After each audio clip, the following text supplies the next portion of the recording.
imbatível amor. Capítulo 11, parte A. Incertezas e busca psicológica. O processo da evolução antropopsicológica do ser é muito lento, porquanto, passo a passo, o mecanismo do pensamento se vai desenvolvendo, abrindo perspectivas sempre mais amplas na medida em que conquista conhecimento e discernimento. Ampliam-se-lhe com vagar os horizontes do entendimento, que lhe facultam melhor situar-se na realidade do ser inteligente, com possibilidades de alcançar patamares sempre mais elevados. Os transtornos e distúrbios que o assinalam podem ser considerados como desarmonias e quedas do senso psicológico, que aguarda os recursos hábeis para a sua renovação.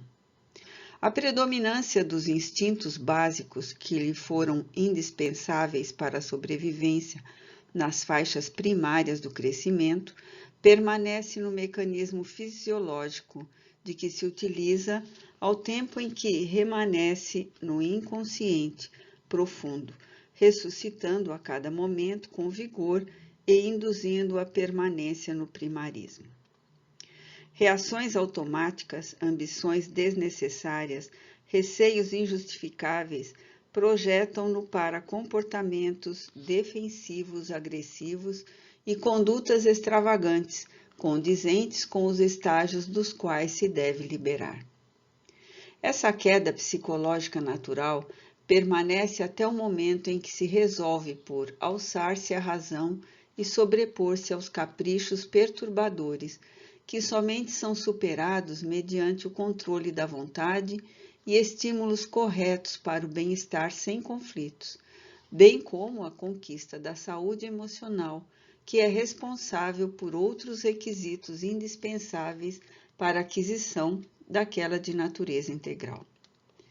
Não se pode fugir das próprias heranças interiores, que se apresentam como impulsos, necessidades e motivações para o correto sentido existencial.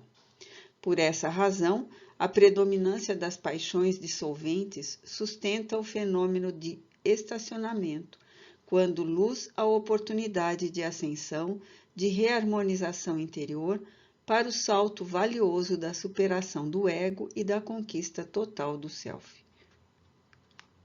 Quando isso ocorre, a percepção de valores metafísicos e parapsicológicos, mediúnicos e espirituais abarca o campo emocional e agiganta-se a capacidade de entendimento da existência corporal, proporcionando a vigência do ser ideal que se libertou das torpezas morais e dos tormentos emocionais daquelas derivados.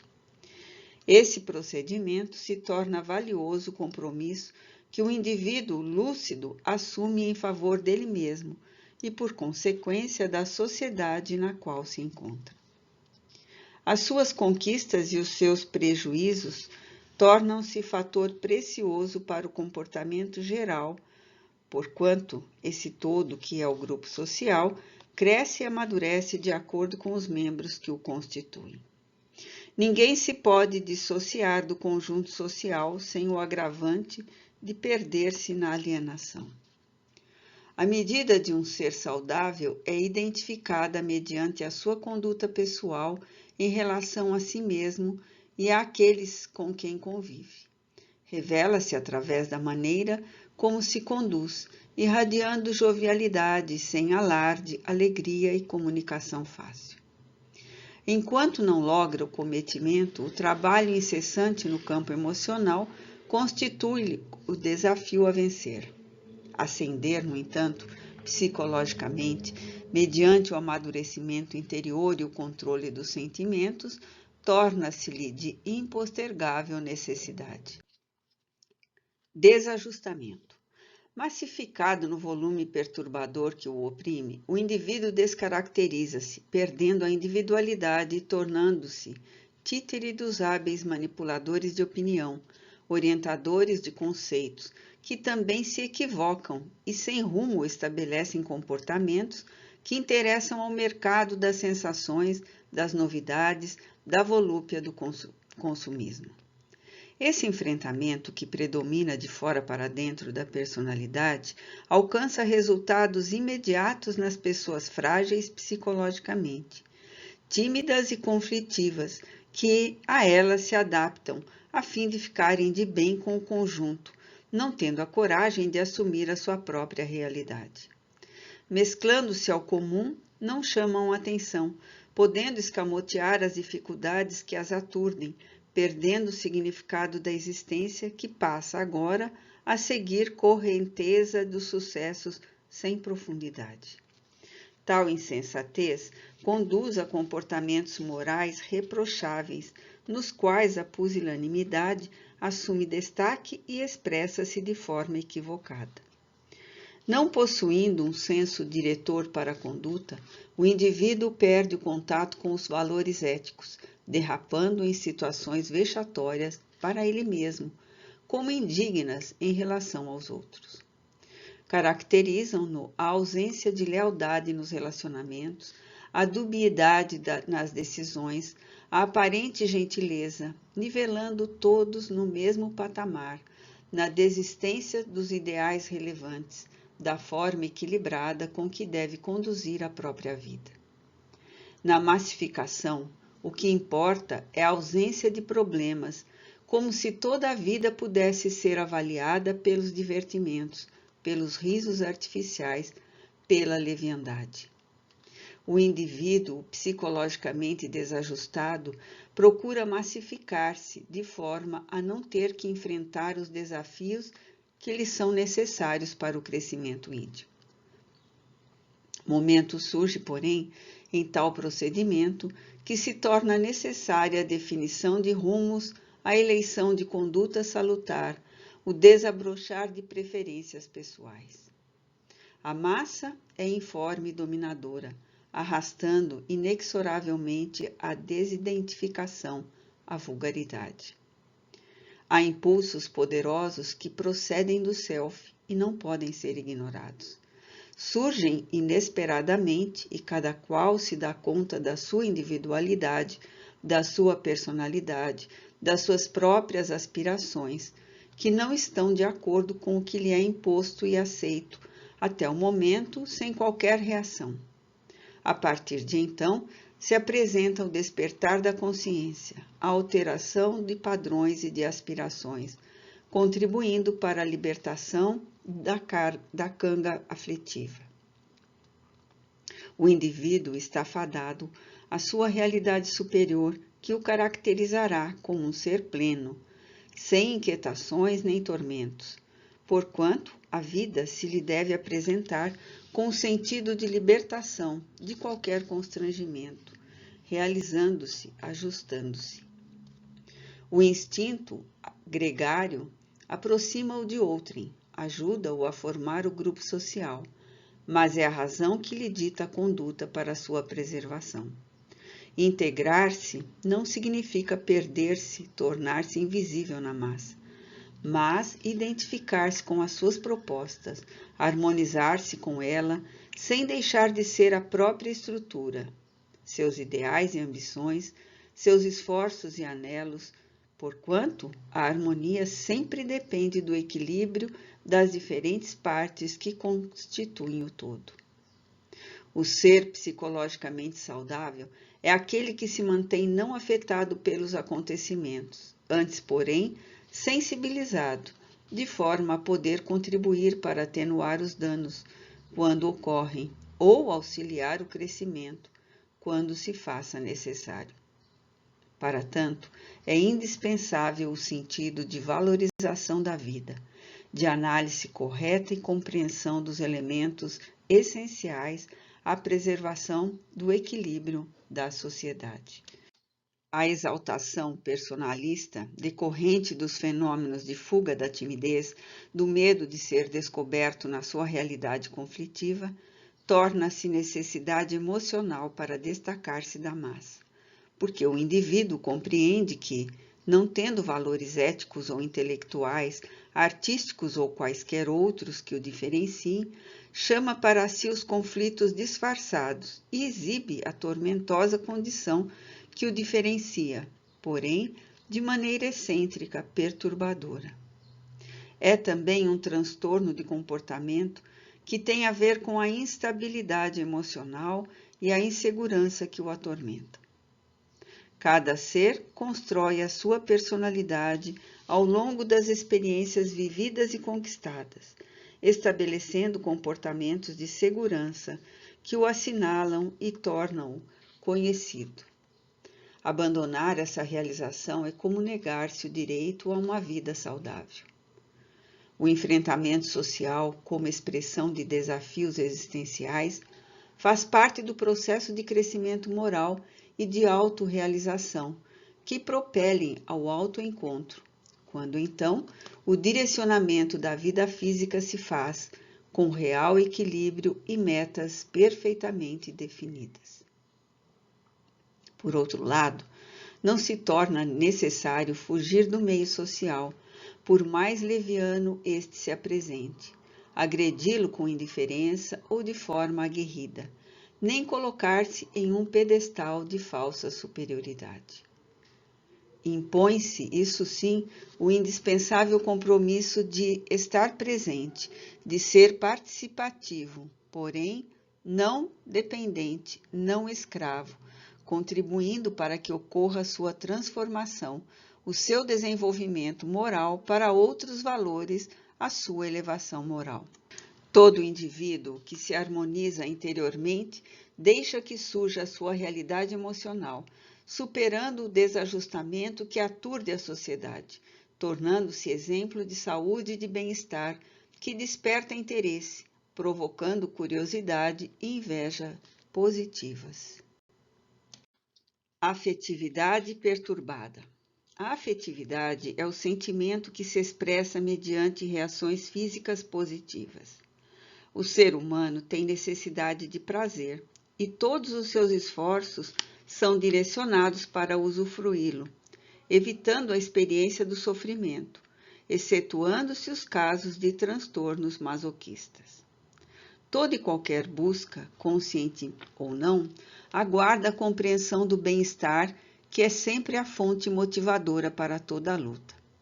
Desse modo, a afetividade produz uma reação de adrenalina no sangue que leva o indivíduo ao aquecimento orgânico, do qual decorre a sensação agradável do prazer, do desejo de estar próximo, do contato físico, do aperto de mão, do abraço, da carícia. A afetividade é inerente ao ser humano, não podendo ser dele dissociada, já que também é natural em todos os animais, inicialmente como instinto de proteção à prole.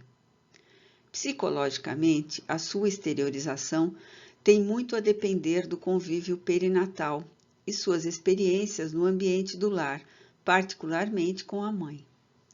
Por uma necessidade imperiosa de segurança que a criança perde ao sair do claustro materno, o contato físico é de vital importância para o equilíbrio do ser. Inicialmente, a criança não tem ainda desenvolvido o sentimento de afeição ou de amor, mas a necessidade de ser protegida, de ser atendida às suas necessidades, o que lhe oferece prazer, surgindo a partir daí a expressão emocional, também sinônimo de garantia em relação ao que necessita para viver.